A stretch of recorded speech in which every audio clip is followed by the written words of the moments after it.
Olá, eu sou Julião Batista e você está assistindo o FolhaCast, o podcast da Folha de Dourados. Estamos aqui no estúdio Nexus 5.0, recebendo o pré-candidato a deputado estadual, Thiago Botelho. Prazer em recebê-lo aqui, Thiago. Tudo bem? Prazer, Juliel. Para mim sempre é uma alegria estar na Folha de Dourados, esse meio de comunicação que tanto propaga comunicação de qualidade, sem fake news e com compromisso na política séria, honesta, que é o que mais importa. Thiago, seu nome está na boca do povo aqui, não apenas da região de Dourados, mas do Mato Grosso do Sul. Tanto pelo seu papel desempenhado à frente da SPU, mas também das últimas eleições, né? Foi candidato ao Senado e candidato a prefeito aqui no município de Dourados. Como você vê essa sua relação atual com a política? Juliel, eu gosto de dizer, eu sou do PT, tenho muito orgulho de ser do Partido dos Trabalhadores, e o PT ele perde quando ele perde a capacidade de perder. Parece cacofonia, né? Perde quando perde a capacidade de perder, mas para mim é isso. Eu sou filho de uma geração de pais petistas que ajudaram a construir Lula, Zeca, Egon, Tetila. E os filhos dessa geração, eles se afastaram da política. Um dia eu perguntei para minha mãe, mãe, por que nós somos em 4 filhos e só eu gosto de política? E minha mãe falou, a gente é oriundo de uma ditadura onde os pais queriam proteger os filhos e falava para os filhos, vai estudar e a política a gente mexe. Hoje é a última eleição do presidente Lula, é a última eleição de vários quadros históricos do PT, da direita, da centro-direita, e nós não temos renovação. Então eu tenho coragem de dizer, e às vezes tu fala, tem que ter medo de falar. Não tenho medo.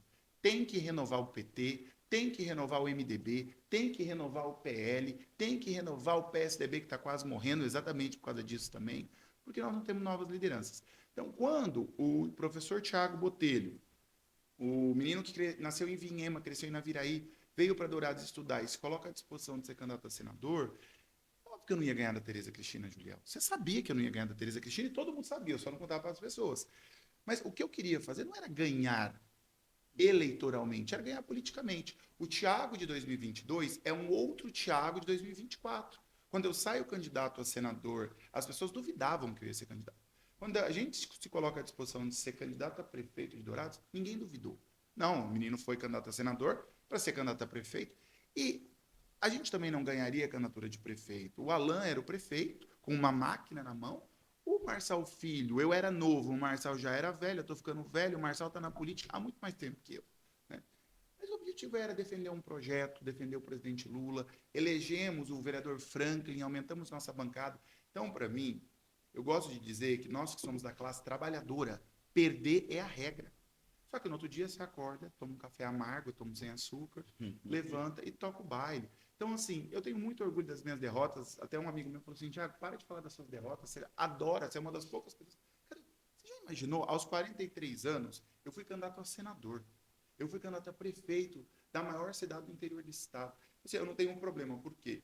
Fui candidato com fundo eleitoral, de forma honesta, dialoguei com as pessoas, comprei uma Kombi velha, chamei de combotelho, fui para a porta da casa das pessoas, fui o único candidato que tive coragem de bater palma. Porque o Alan não podia, porque era xingado. O Marcelo não queria fazer campanha. Então, eu me coloco à disposição dentro de uma perspectiva de renovação. E eu vou te falar uma coisa, Julião, eu não vou ficar muito tempo na política. Eu não acho honesto pessoas que façam vida longa na política. Eu sei que a política era assim, mas a gente tem que fazer diferente. E eu quero mudar essa história. Então, eu estou pré-candidato a deputado estadual, mas eu acho que a gente não pode ficar muito tempo na política. Tiago, você mencionou, assim, fez um apanhado daquilo que você, esses últimos anos, né, em termos eleitorais e afins, mas eu queria ouvir de você um pouco da sua trajetória. Como você, de professor acadêmico, aluno de direito, enfim, como, conte para nós. Então, Juliel, eu sou filho do interior e eu gosto de destacar que Mato Grosso do Sul tem 79 municípios, sendo uma capital e 78 interior. Então, eu sou um filho do interior, nasci em 83 em Vinhema, com um ano me mudei para Naviraí, como filhos do interior e com uma classe média que tem oportunidade, que não é todo mundo que tem, meus pais falaram, não, vai fazer direito. Aí eu fiz direito na UEMS, aqui em Dourados, história na UFGD. Queria ser defensor público, acabei passando no Tribunal de Justiça, fiquei 3 anos como analista judiciário no TJ. Depois, em Campo Grande, eu já dava aula na Ianguera, dava aula na UEMS, dava aula na UFMS. saiu um concurso na UFGD, e eu já era mestre em Direito Agroambiental, virei professor da universidade que me formou. Eu acho isso muito emblemático. A universidade que o presidente Lula cria, eu faço uma graduação e viro professor dela. E aí eu falo que a universidade pública muda vidas. E as pessoas me cobravam, quando você vai entrar na política?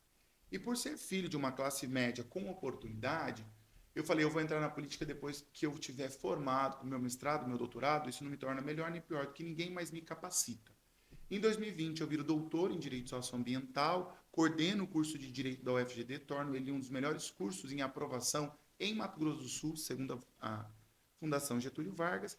E aí, em 2022, não, em 2016, no caos, com a presidenta Dilma, que foi injustiçada, eu faço defesas jurídicas, vou no Palácio do Planalto, escrevo livros em defesa da presidenta Dilma, depois faço defesas ao presidente Lula, denuncio aquela perseguição que o Moro fez a ele, vou a Curitiba, me reúno com o grupo Prerrogativas, e aí em 2022 eu falo, vou ser candidato a senador. Por quê?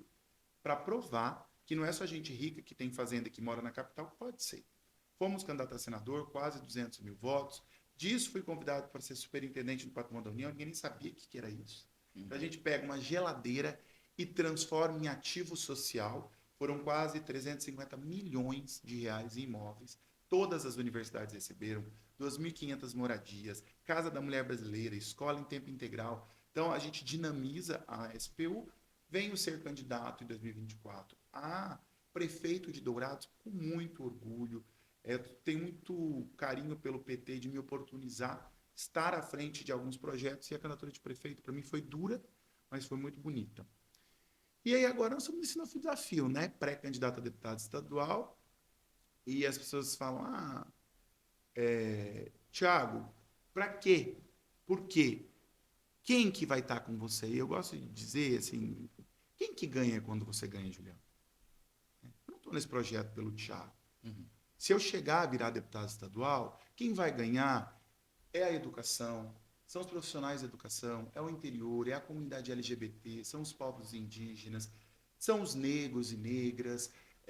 E aí, eu não sou indígena, eu não sou negro, né, mas eu sou um apoiador da luta. Então, o projeto do professor Tiago é um projeto que traz com ele muitas gentes, o interior, as pessoas com deficiência, as pessoas, os ativistas na pauta ambiental, porque eu sou doutor em Direito Socioambiental.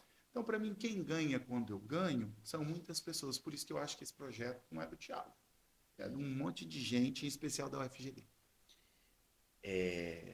Pré-candidato, por que você escolheu a área do direito, a área de história também? Queria saber as razões. E aí, lá na frente, você fez doutorado em relação à pauta socioambiental, Isso. né? A temática socioambiental. Por quê? Juliel, meu pai é engenheiro agrônomo que sempre trabalhou com a questão agrária, da reforma agrária. E minha mãe é uma professora de matemática, sindicalista e feminista, filiada ao PT. Então, eu cresci num meio que, desde pequeno, eu entendia que a vida é um ato político, porque meus pais me inseriram. Então, eu ia para o acampamento do MST, eu ia para território indígena, eu ia para as greves do sindicato, eu ia para a FETEMES, para o Sinted. E aí eu cresci nesse ambiente onde entender a política e as desigualdades sociais me era uma vida como dentro do meu seio familiar. E aí eu fiquei entre fazer geografia, por causa de geopolítica, fazer ciência política, e eu comecei fazendo direito na UEMS, e confesso que eu não gostei. Porque o curso de direito ele é majoritariamente de direito privado, e eu gosto de direito público. E aí, em algum momento eu falei, eu vou desistir. Na época que eu fiz, podia 2 cursos de universidade pública. E aí eu passo em História, chego para o meu pai, História era noturno na UFGD, Direito na UEMS, falo, pai, eu vou desistir de Direito, eu vou fazer História. Ele falou, de jeito nenhum, de jeito nenhum. Você vai fazer os 2. E eu trabalhava à época. E aí meu pai falou, não, faz o seguinte, eu consigo te manter só estudando, que não é só, entre aspas, para você fazer as 2 graduações, porque na época podia. Então eu falei, tá bom. E aí eu me encontrei na História. E depois vieram as disciplinas de direito público. Então, direito constitucional, direito administrativo, direito tributário, direito ambiental, direito econômico. E aí eu fiz o seguinte, eu liguei direito com história. Então, a história me deu a pedagogia. Então, hoje eu me considero um professor bacana, porque a história me ensinou prática de ensino 1, prática de ensino 2. Você sabe o que é isso, você também teve, eu acho. Né? e o direito me deu a carga teórica do bacharelado em direito. Então, aí por isso que virei coordenador de um curso. E aí, Julião, eu tenho uma frase que eu gosto de repetir. Eu sou professor e eu estou na política. A classe política não me orgulha. Eu tenho maior vergonha, às vezes, de dizer que eu sou pré-candidato. Por quê? Como que uma parcela dos políticos são contra o fim da escala 6 por 1?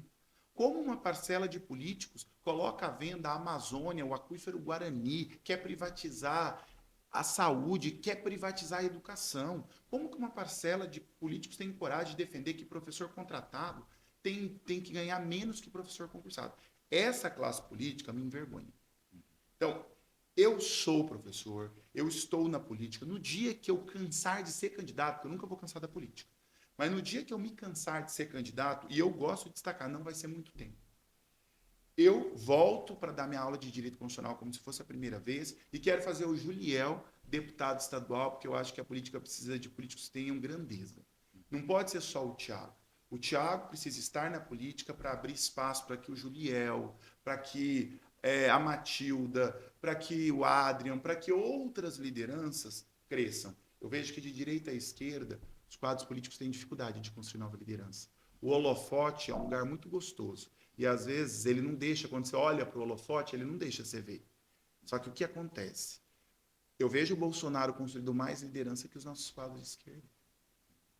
João Henrique Catan, Rafael Tavares, Gordinho Bolsonaro, Polon, Giane, tudo isso são novos quadros da extrema-direita. Quadros horrorosos, horríveis, mas são novos quadros. E do PT? E do PSOL? Quantos? Você dá conta de falar em 2, 3. Então, há alguma coisa que a gente está fazendo de errado. E para mim, a gente está esquecendo de olhar para o holofote. Porque quando eles nos cega, é para que você se olhe internamente e fale, chegou a hora de parar. Não acho que é um pouco isso. Tiago, uma das questões assim que sempre estiveram inclusive em campanha sua, foi a questão da sua performance enquanto coordenador, por exemplo, do curso de Direito e à frente da SPU. Então, eu gostaria de saber sobre como foi essa coordenação, né, um dos principais cursos do estado de Mato Grosso do Sul, que é o curso de Direito aqui na UFGD, e explicar para quem está nos assistindo o que é a SPU, Tá. o que faz, né, enfim. Julião, eu falo o seguinte, com uma lousa e um giz, você dá conta de ensinar 50 alunos. Coloque professores em cargo de gestão que faz total diferença. À frente da UFGD, do curso de Direito, minha meta sempre era ser do interior traz um estigma. Quando você consegue provar que o interior ele é melhor que a capital, você bota em holofote, em destaque o município. Então, minha meta sempre foi, o curso de Direito da UFGD precisa ser o melhor curso do Estado. Por quê? Porque assim a gente divulga a UFGD, a gente divulga Dourados e a gente prova que o interior é tão importante quanto a capital, né? Então, a partir dali, a gente faz um trabalho muito sério. A Fundação Getúlio Vargas faz um levantamento de 3 anos à frente da coordenação e a gente reconhece que o curso de Direito da UFGD é o que mais aprova no Estado. O selo OAB Recomenda, nós sempre recebemos. A revista do curso de Direito, a qual estava à frente também, se transforma a melhor revista do Centro-Oeste, né? Então, a gente coloca ela em destaque. Quando eu fui convidado para ir para a SPU, Julião, não sabia nem o que era. Não tem nem a menor vergonha de dizer. Só que foi assim, ou eu ia para o IBAMA, na superintendência, ou ia para a SPU. E aí a Casa Civil me liga e falou, olha, a gente precisava de alguém que desse conta de organizar a superintendência, porque na gestão Bolsonaro ele transformou ela no imobiliário e queria vender o patrimônio do governo federal. Falei, bom, se é um pedido da Casa Civil, eu vou, mas não sei se posso contribuir tanto. Quando eu cheguei na SPU, era a terra arrasada. A SPU ela cuida do patrimônio do governo federal no estado. Os 79 municípios, 66 nós temos patrimônio, desde prédios públicos, terrenos, mas algumas patrimônios naturais que você não tem noção. A Gruta do Lago Azul, em Bonito, é patrimônio da União. Tudo que é cavidade, ela pode estar incrustada num terreno privado, mas se for para baixo da terra, é patrimônio da União. Então, por exemplo, as grutas em Bonito são mais de 300 grutas e cavidades. As margens do Rio Paraguai, as margens do Rio Paraná, rios que estão a 150 quilômetros da fronteira. Então, é todo um capital imobiliário que a SPU tem e que aí o gestor que está à frente dela precisa ter o viés social. Então, quando eu olho um terreno, terreno que estava parado há 50 anos em Rio Brilhante, eu olhei para ele e falei, isso aqui dá uma escola.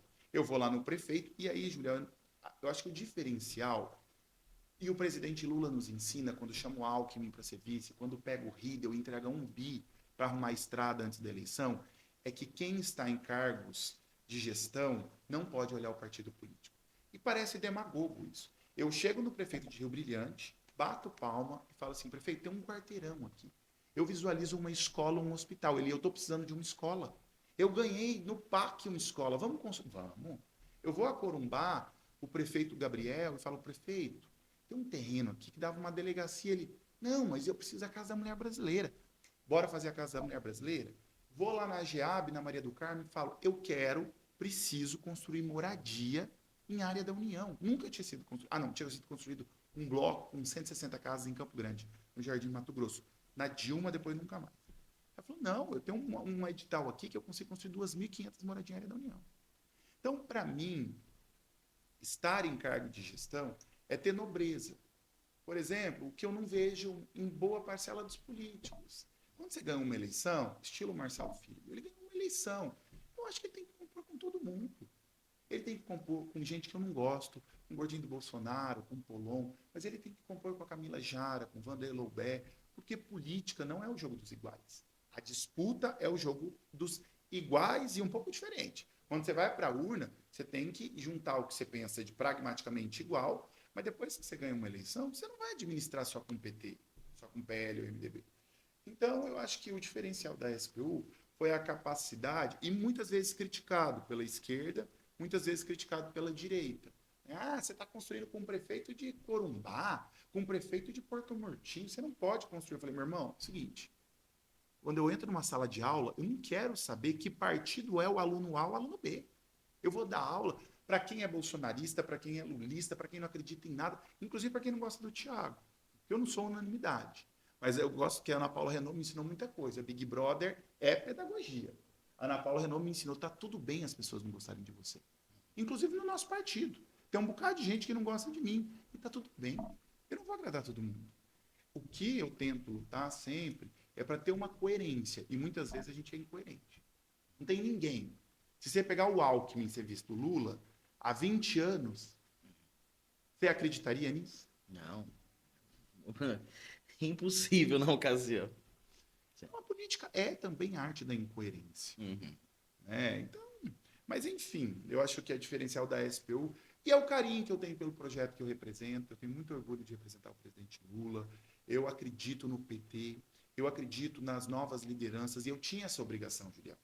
Eu sou um dos poucos quadros mais jovens, e olha que eu não sou jovem, tenho 43 anos, que venho tentando construir um espaço no PT. Então eu tenho uma responsabilidade e eu fico orgulhoso. Eu confesso para você que quando as pessoas falam, Thiago, eu nem sabia o que era a SPU, eu chego a estufar. Assim. Eu trabalho de um servidor público que acredita no serviço público e acredita no projeto político que defende.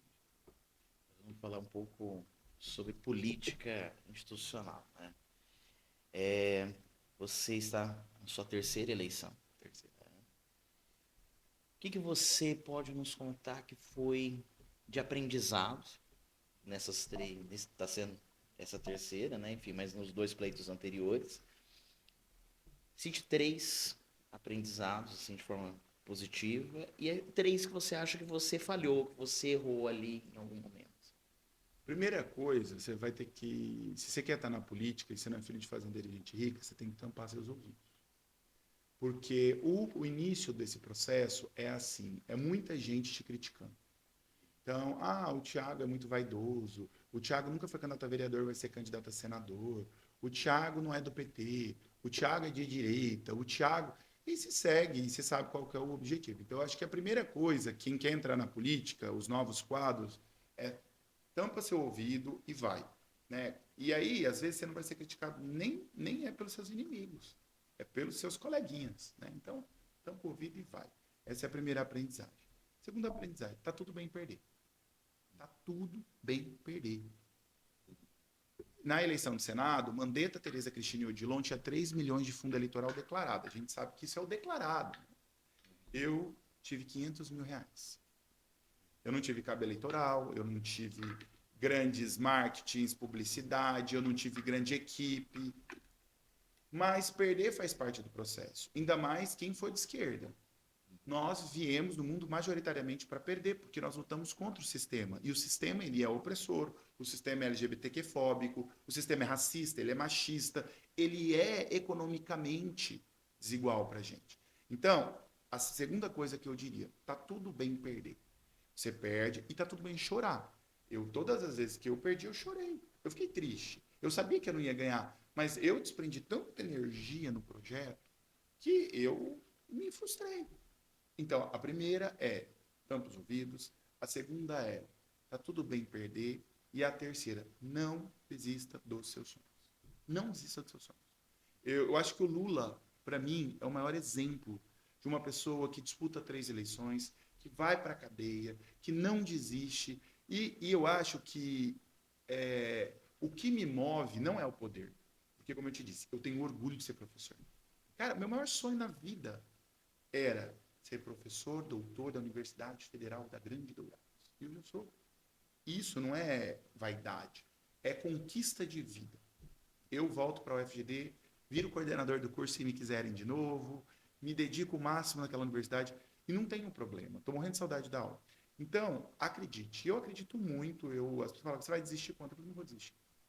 Enquanto nós não levarmos todas essas pessoas que estão comigo para a Assembleia, para o Senado, para a Câmara dos Deputados, a gente não vai chegar. É isso. E erros são vários. Cara, eu vivo errando. No mundo de rede social, errar, né? E a gente não consegue agradar todo mundo nas redes sociais. Assim, um quadro que eu acabei criando nas redes sociais, que uma parcela gosta, outra parcela não gosta, é eu responder as pessoas que me atacam. Uhum. Aí um dia eu falo assim, você parece o velho da van. Responda as pessoas.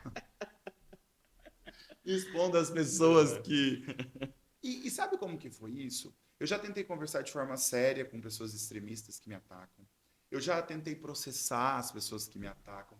E a única maneira que eu encontrei deles não voltarem é de forma pedagógica e educada, mas muito educada, num excesso até de tom irônico, expondo a imbecilidade das pessoas que não acreditam em ciência, que não acreditam em democracia, que acham que eu sou comunista. Eu não acredito em comunismo. Eu não acredito nisso. Eu não acho que na sociedade em que a gente vive, segundo Marx, o comunismo você sai do capitalismo, vai para o socialismo e entra no comunismo. Fim da história. Eu não acredito que nós vamos conseguir. Não acredito mesmo.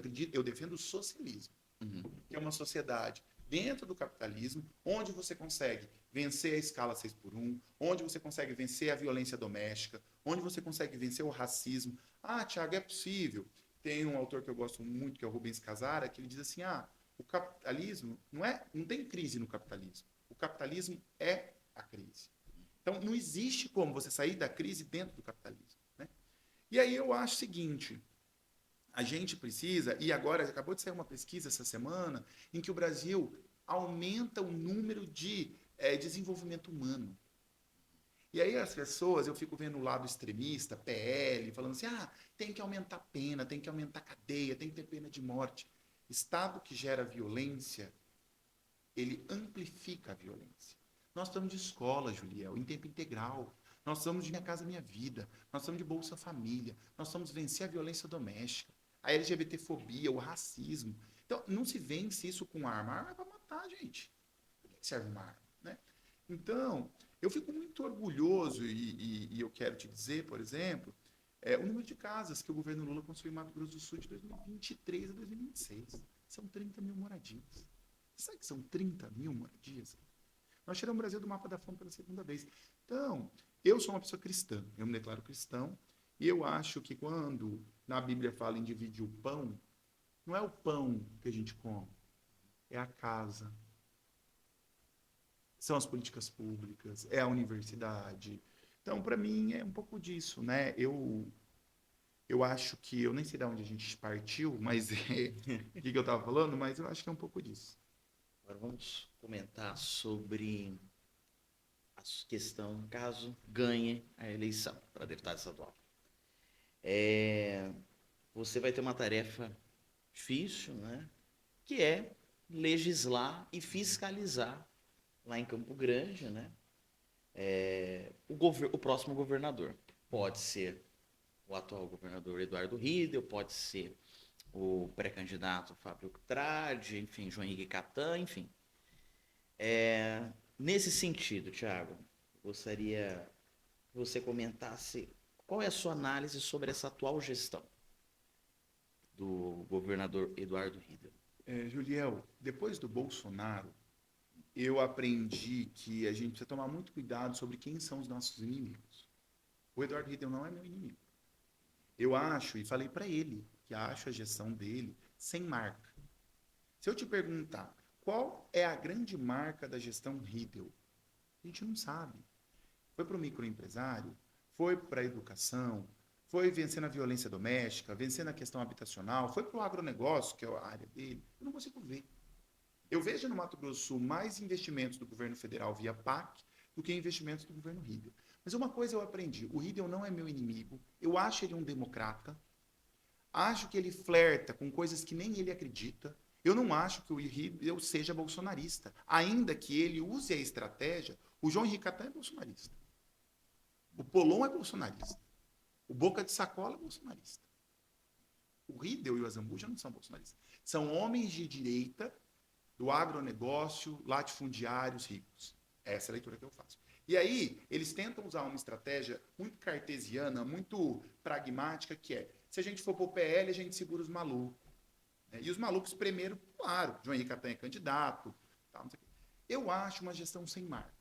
Mas acho uma gestão que é possível dialogar.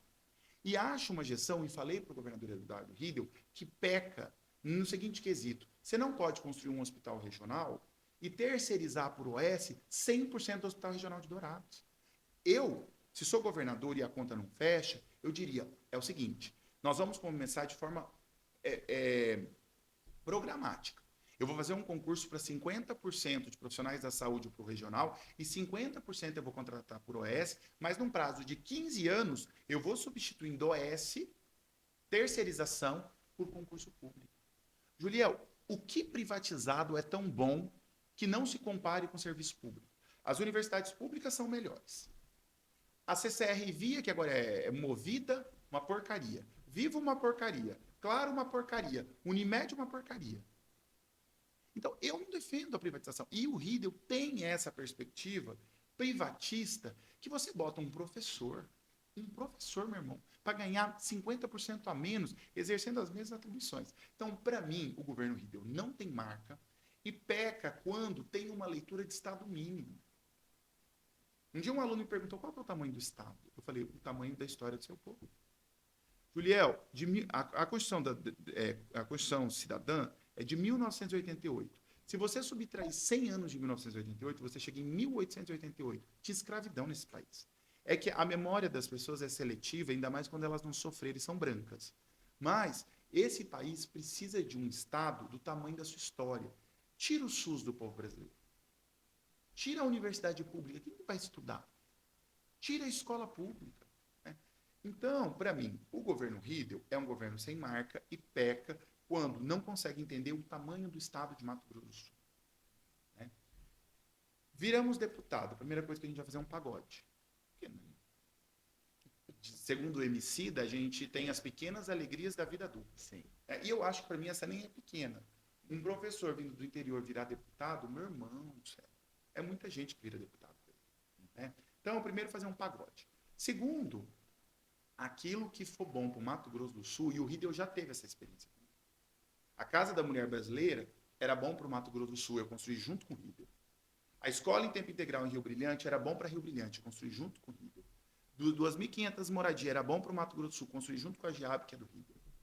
Agora, aquilo que eu não concordar, nós seremos oposição, caso o Hidel venha se eleger, porque eu ainda acredito que o Fábio Tradi possa ir ao segundo turno e o Fábio Tradi possa apresentar um projeto para o cidadão sul-mato-grossense, e aí a gente tem mais afinidade, né?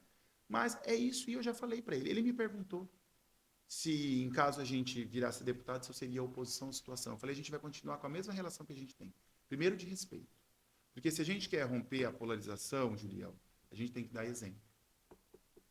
E eu não vi o PT batendo no Hidel durante 3 anos. A gente era a base do Hidel. Então, agora, para mim, me soa um pouco eleitoreiro. E eu não estou falando que bater não é falar críticas políticas. Quem não está preparado para crítica tem que sair da política. O PT foi base desse governo. Eu estou mentindo. A contra, eu não queria. Eu não vejo sentido o PT ter feito parte do governo Riedel com subsecretaria e Agraer. Eu acho que o PT, e aí não foi uma escolha minha, eu não sou do diretório, mas a minha opinião individual, respeito a opinião do meu diretório. Mas também tenho o direito de fazer críticas ao partido. Não devia ter aceitado. Ou Riedel. O Riedel virou governador porque a gente teve coragem de não votar no CONTAR. Um dia, o Azambuja me falando de política, eu falei, Azambuja, deixa eu te contar uma coisa, meu irmão. Sabe qual que é a nossa diferença? Se tiver um cachorro maluco candidato e um candidato do PT, vocês votam no cachorro maluco. Nós do PT, nós temos responsabilidade. Se tiver o CONTAR, que é um cachorro maluco, e o Riedel, a gente não queria o Riedel. A gente vota no Riedel porque a gente tem compromisso com a política de Mato Grosso. A gente sabia que o CONTAR, para a classe trabalhadora, era pior. Então, esse é o nosso diferencial. Então, eu sou Fábio Tradi no primeiro e no segundo turno. A única opção que eu tenho de ser Riedel é se ele disputar com o CONTAR, com o João Henrique Catão.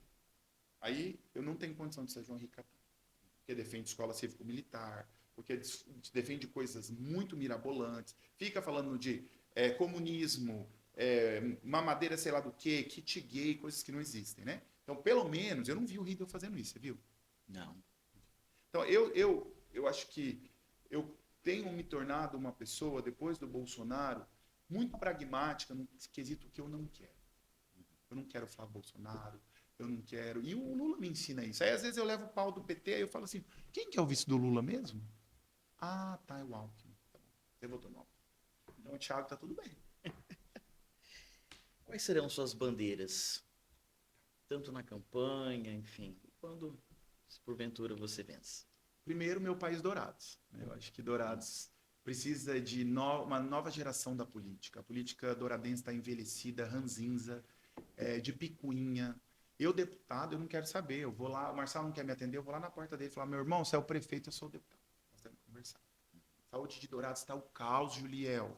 A UPA está o caos, Juliel. Agora renovaram um contrato, diminuíram o salário dos médicos, dos profissionais da saúde. Você vai na UPA, é fila dentro de fila. Eu tenho condição de pegar o prefeito, ir para Brasília, conversar com o ministro da Saúde. Se for preciso, a gente vai lá, bate na porta do Palácio Planalto, conversa com quem for preciso, mas nós temos que melhorar. Então, primeira coisa é que eu sou bairrista. Eu quero ser, não me mudo de Dourados, que a maioria dos políticos ganha e vira Campo Grandense. Eu vou continuar morando em Dourados, eu quero voltar a dar aula no que vem. Já falei com o meu reitor, o Etienne. Eu volto, eu preciso quebrar minha dedicação exclusiva, eu quero ficar 40 horas dando aula e quero ser deputado. A minha principal bandeira é daquilo que eu sou, professor. Então, minha principal bandeira, e não dá voto, mas não é sobre voto. Eu quero ser o deputado da educação. E aí eu quero ser o deputado do Sinted, eu quero ser o deputado da DUF, eu quero ser o deputado das merendeiras, dos profissionais da educação e dos professores e professoras. Né? Então, essa é a minha primeira pauta, educação. Segunda pauta, todo político precisa ter responsabilidade é sobre saúde.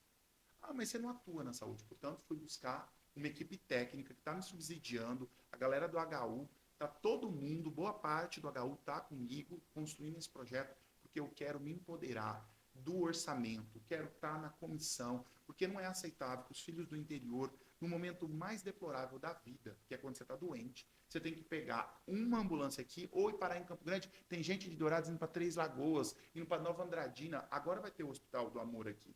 Mas as pessoas estavam... E Dourados é polo de referência. Agora, eu também serei de Naviraí, de Eldorado, de Itaquiraí, de Mundo Novo, que essa é a minha região inicial. Então, educação prioridade, saúde prioridade. As minorias é de onde falo também. Então, a comunidade LGBT, para mim, tem prioridade. Os povos indígenas, quilombolas, ribeirinhos, sem terra, porque eu estou incluído nesse rol de sujeitos minoritários e também porque estudo na universidade a questão agrária, a questão das desigualdades sociais. O quarto ponto que eu gosto, e você gosta, eu gosto, e a gente vive junto, é na cultura. Acho que quem é do interior tem que ter direito de ir a teatro, tem que ter direito de ir nas feiras, tem que ter direito... E a gente precisa de um deputado, e aí eu tenho um compromisso de destinar 10% das emendas parlamentares para a cultura. Esse é o meu compromisso. Eu acho que quem faz cultura hoje não é mais o Estado. A galera cansou. As feiras, quando você vai na Badauê, quando você vai no Balaio, aquilo não é mais o Estado. Quem está fazendo isso é gente que quer viver de cultura, que quer... E Dourados é rico em cultura. Juliel, você não consegue ir no Museu dos Povos Indígenas em Dourados. Como que nenhum político defendeu um memorial dos povos indígenas? É não ter orgulho do início da cidade. Então, educação, saúde, cultura, minorias, cultura, né? E um deputado é deputado de tudo. Mas eu acho que minhas pautas prioritárias serão essas e um compromisso, nunca votar contra o trabalhador, sempre estar participando dos movimentos sindicais, ouvindo a base. Quem escuta mais erra menos. Então é isso. Estamos quase finalizando, mas eu queria saber quem é o Thiago. O Thiago é o tio de 3, 5 agora, sou tio de 5. Eu sou flamenguista e naviraense, sou ivinhemense, sou um cara que gosta de samba, gosta da vida noturna, que gosta de ter bons amigos, que para fazer sentido a vida para mim tem que ter alegria, poesia e um sujeito que se encantou pela política. O Manuel de Barros ele diz que as coisas não devem ser medidas por fita métrica ou balança. As coisas devem ser medidas pelo encantamento que ela nos traz. E para mim, a política é encantada. Tanto para o bem quanto para o mal. Não sei se tem encantamento do mal, mas eu acho que tem. A mesma política que pode construir, por exemplo, 14 mil Bolsas Famílias em Dourados, 113 milhões, a mesma política que pode construir um auxílio gás para 3.400 beneficiários em Dourados, ou construir, por exemplo, 491 casas do faixa 1 em Dourados, ela pode ser a polarização, ela pode ser a corrupção. Então, a política é um lugar encantado. E é por isso que eu estou nela. No dia que parar de fazer sentido, eu volto para a universidade, mas ela não pode parar de fazer sentido. E nós perdemos a capacidade de encantar a partir do momento em que o PT envelheceu. E aqui não é etarista. Envelhecer é um ciclo normal da vida. Mas cadê o Juliel na política? Cadê o Juliel com mandato? Agora nós conseguimos levar o Franklin. Mas o Lula só é o Lula, ou o Zeca só é o Zeca, porque ousou quando tinha 30, 35, 40 anos.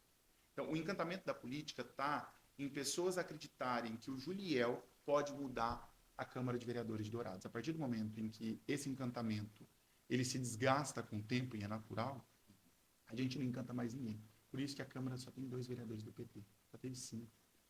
Nós já tivemos 3 deputados federais. Nós já tivemos 1 senador da República. Nós já governamos esse Estado. A sociedade está dando um recado para o PT e o PT não está entendendo. Não está entendendo.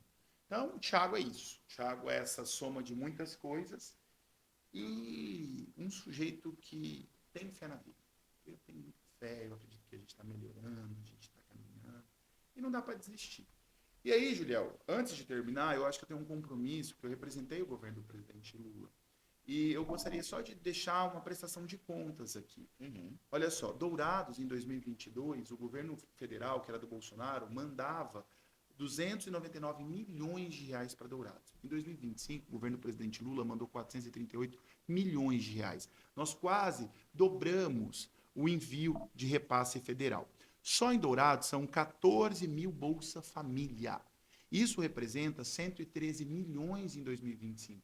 Você sabe o que representa 113 milhões impulsionado na economia local? Porque o Bolsa Família vai para o mercadinho, vai para a loja, vai para o dentista, então são 113 milhões de reais. Pé de meia, são 2.800 alunos que recebem uma bolsa de estudos para, ao invés de trabalhar, ficar estudando. Isso soma 4,7 milhões. Só da cultura, pela lei Aldir Blanc e Paulo Gustavo, foram 3,5 milhões de reais injetados em Dourados. E o governo Bolsonaro acabou com o Ministério da Cultura. O governo Lula recria o Ministério da Cultura e manda para Dourados 3,5 milhões de reais. Na Minha Casa Minha Vida, são 3.300 moradias, sendo que 491 são de graças. As outras, ela é subsidiada, é mais barato. PAC. Nós precisamos falar de PAC. E o Marçal precisa voltar a falar de PAC, Marçal. O governo do presidente Lula mandou 293 milhões pelo PAC. Só pro aeroporto foram 56 milhões. mas tem para o FGD, tem para o FMS, para o IFMS, tem para o EMS. A Itaipu mandou para Dourados 10 milhões de reais.